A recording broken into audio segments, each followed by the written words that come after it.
సంక్రాంతికి సొంతూళ్లకెళ్లిన వారు పండుగ సెలవులు ముగియడంతో నగరబాట పట్టారు. విజయవాడ పండిట్ నెహ్రూ బస్ స్టేషన్ ప్రయాణికులతో కిటకిటలాడుతోంది. దీనికి సంబంధించి మరింత సమాచారం మా ప్రతినిధి సూర్యారావు అక్కడి నుంచి ప్రత్యక్ష ప్రసారం ద్వారా అందిస్తారు.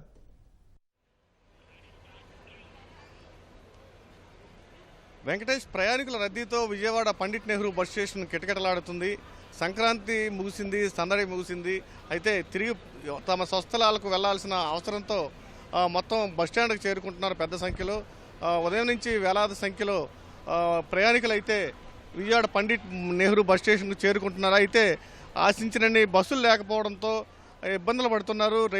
అటువైపు రైల్వే రిజర్వేషన్లు కూడా నిండిపోయి ఇతర బస్సులు కూడా కిటకిటలాడుతున్నాయి. ఎలా వెళ్ళాలో తెలియక కొంత ఆందోళన అయితే చెందుతున్నారు. అయితే ఆర్టీసీ అధికారులు ప్రత్యామ్నాయ ఏర్పాట్లు కొన్ని చేస్తున్నప్పటికీ అవి సరిపోవడం లేదు. మనతో పాటు కొంతమంది ప్రయాణికులు ఉన్నారు. అమ్మ, ఎలా ఉన్నాయి బస్సులు రష్గా ఉన్నాయండి. ఎంత అసలు ఖాళీ లేవు. ఎగస్ట్రా బస్సులు వేసినా బాగుంది, కానీ చాలా రష్గా ఉన్నది. చాలా రష్గా ఉందండి పండగ. దీనివల్ల బస్సులు ఎగస్ట్రా ఉన్నా సరే చాలా రష్గా ఉంది. కానీ సర్వీస్ అయితే బాగుంది. సర్వీస్ బాగుంది.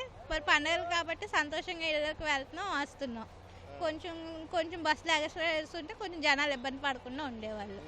అది ఓకే, థ్యాంక్ యూ. అదే బస్సు సర్వీసులు అయితే ప్రభుత్వ పరంగా కల్పించిన బస్సు సర్వీసులు అయితే బాగున్నాయి, కానీ ఇంకా సంఖ్య పెంచితే బాగున్ను, ఎవరికి ఇబ్బందులు లేకుండా ఉండేదని చెప్తున్నారు కొంతమంది. మనతో పాటు కొంతమంది ప్రయాణికులు. అమ్మ, ఎలా సాగింది బస్సు ప్రయాణం? టికెట్ ఉన్నాయా? టికెట్ తీసుకున్నారు సార్. ఎలా బస్సులు ఎన్ని సరిపోయా?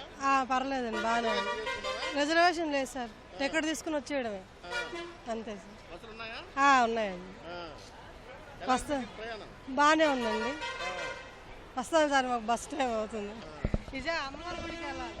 కొంతమంది ప్రయాణికులు మనతో పాటు ఉన్నారు. సార్, ఎలా సాగింది జర్నీ? బాగా జరిగిందండి సంక్రాంతి.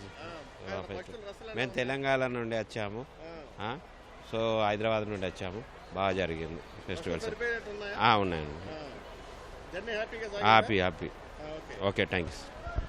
చాలామంది పండిట్ నెహ్రూ బస్ స్టేషన్కు క్రమంగా చేరుకుంటున్నారు. ఈ రద్దీ సాయంత్రానికి మరింత పెరిగే అవకాశం ఉంది. వీరంతా కూడా హైదరాబాద్లో వివిధ ప్రాంతాల్లో ఉద్యోగాలు చేస్తున్నారు. కొంతమంది అయితే ఈ చదువు నిమిత్తం వెళ్ళిన వాళ్ళు కొంతమంది, అలాగే ప్రైవేట్ ఎంప్లాయీస్ కొంతమంది, మొత్తం మీద వివిధ రంగాల్లో పనిచేస్తున్నారు. అంతా 3 రోజుల పండుగను ముగించుకొని ఇంటి దగ్గర ఆనందంగా ముగించుకొని ఇప్పుడు హైదరాబాద్ చేరుకుంటున్నారు. ఈ నేపథ్యంలో మొత్తం బస్సులపైన ఒత్తిడి అయితే విపరీతంగా పెరిగింది. బస్సులు అయితే ఆర్టీసీ అధికారులు ప్రత్యామ్నాయంగా ఎక్స్ప్రెస్లు, అల్ట్రా డీలక్స్, వీటి సూపర్ లగ్జరీ కాకుండా పాసింజర్ సర్వీసులు కూడా బోర్డు మార్చి తిప్పుతున్న పరిస్థితి. ఎందుకంటే బస్సులు ఏదో ఒక బస్సు ప్రయాణికులకు అందుబాటులో తేవాలనేది అయితే అధికారుల ప్రయత్నం. మొత్తం మీద హైదరాబాద్కు పాసింజర్ సర్వీసులు కూడా బోర్డు పెట్టి తిప్పుతున్న పరిస్థితి. చాలామంది ఈ పిల్లలతో పాటు మహిళలతో అందరూ కూడా బస్టాండ్కి చేరుకుంటున్నారు. ఈ రద్దీ సాయంత్రానికి మరింత పెరిగే అవకాశం ఉందని భావిస్తున్నారు. అమ్మ, ఎక్కడికి వెళ్ళాలమ్మా మీరు? గుంటూరు. గుంటూరు వెళ్ళాలా? బస్సులు ఉన్నాయి మీకు? ఉన్నాయి, ఇంకా తెలియదండి, ఇప్పుడు వెళ్తున్నాం. ఎలా ఉంది పండుగ? బాగుంది. మాట్లాడండి. కోడి పందాలు ఇవన్నీ కూడా బెమ్మాన చేసాం. చాలా బస్సులు కూడా చంద్రబాబు నాయుడు గారు బాగా వేశారు కాబట్టి పర్లేదు.